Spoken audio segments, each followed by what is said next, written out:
Let's talk about Nigel Farage. Well, he's going to be in the news a little bit later on because he's at the sentencing of a man who's been convicted of making death threats to him, an Afghan migrant making death threats to him, pop, pop, pop, miming using a gun.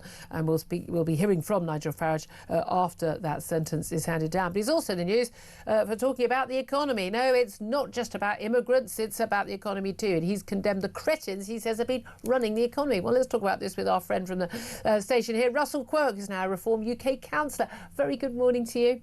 Good morning. Thanks for joining us. So who are the Cretins and why does Nigel Farage condemn them?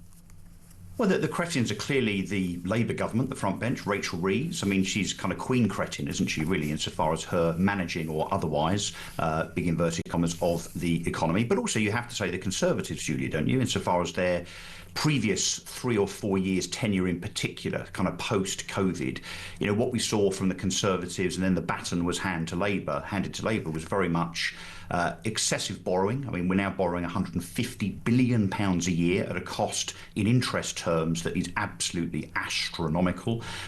We have inflation right now that was very, very high under the Conservatives, then came down a little bit, but has now gone up again. It's now twice the rate of the Bank of England target.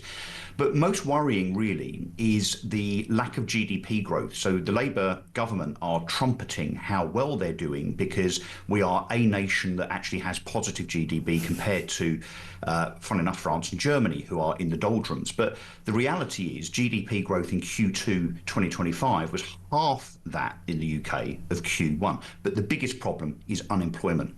Under the Labour government so far, we have lost as a country over 250,000 jobs.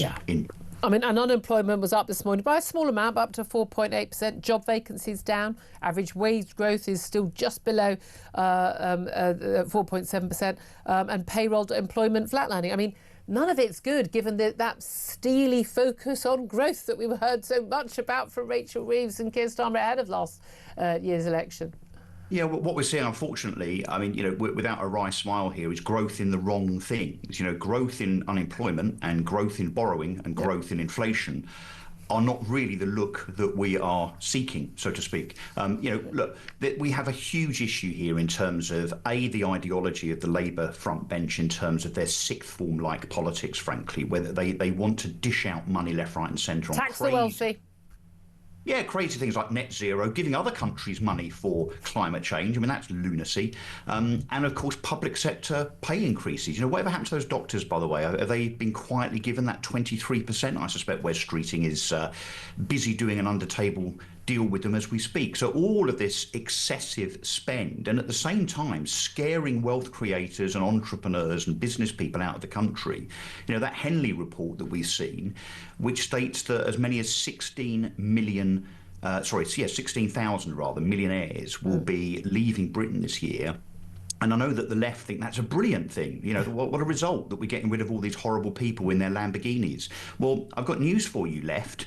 And that is, I'm afraid, these are the people that employ about 16 million people in this country. These are the people that pay fortunes in personal and corporation tax, which you need to fuel your public and spending. it's now going elsewhere. Well, Nigel Farage says that he's going to create a second Thatcherite Big Bang. Now, all very well.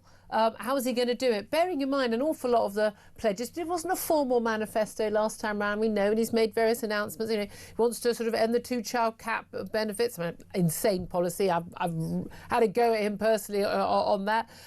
But I mean, actually, Nigel Farage and Reform have talked a lot about quite a lot of money going here, going there, big spending on a lot of things. I know they're going to save a fortune if they got into power on abandoning net zero. That is a massive hit to our economy by keeping that. But are the numbers going to add up? Well, we're awaiting a big speech in the next couple of weeks from Nigel insofar as what that is going to be in terms of the plans that he's going to lay out as policy by way of reform policy going forward. So obviously I wouldn't dare to try and preempt that. And unfortunately, I'm not a consultee, Julia, as may not be surprised. Well, we know we're going to hear from Nigel Farage a little bit later after Fayez Khan, an Afghan migrant found guilty of threatening to kill the reform leader, is being sentenced this morning at Southwark Crown Crown Court, and basically he was charged with making a threat to kill Nigel Farage when he was in a TikTok video saying he was going to shoot the Reform UK leader when he reached Britain in a small boat, followed it up with another message as well. I mean, very, very terrifying times. Your party leader has faced numerous death threats. He has to have 24-hour security.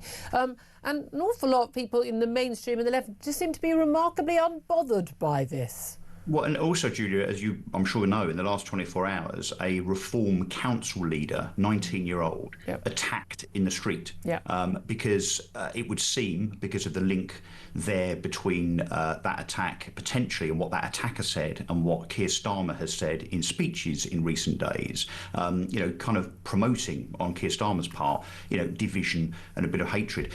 Just quickly, though, let's talk about Faraz Khan. Do we not think that the appropriate sentence, as we will find out later on, would be exactly 31 months in prison? On the basis that that's what Lucy Connolly got for saying. Well, she wasn't actually a lesser serious thing. Well, she absolutely wasn't calling for that she was saying she was going to kill people. And also, interestingly, we've got Reform UK Council also in the news. This is Claire Mackey-Brown in Scotland, reported to Police Scotland for saying she was born and bred here. And the case has been dropped. Like, what case and why did anything need to be dropped? Saying you're born and bred somewhere. How is that racist? Yeah, so I'm born and bred in Essex, so am I now going to be arrested for it not being outside of the British Isles? I mean, it's something I'm extremely proud of, I have to say. These non-crime hate incidents, which by definition are not crimes, the police have absolutely no business getting involved in this stuff. Do you know Essex police arrested 600 people in the last 12 months for non-crime hate incidents? Absolutely outrageous. It really, really is. But meanwhile, we've got some Oxford student who's talking about putting people in the ground and urging people to kill people who are Zionists, Israelis, Jews, and people like me and others who support the state of Israel is right to exist, and no police action yet at all. But there we are. Russell Quirk, great to talk to you. Thank you very much. I'm going to get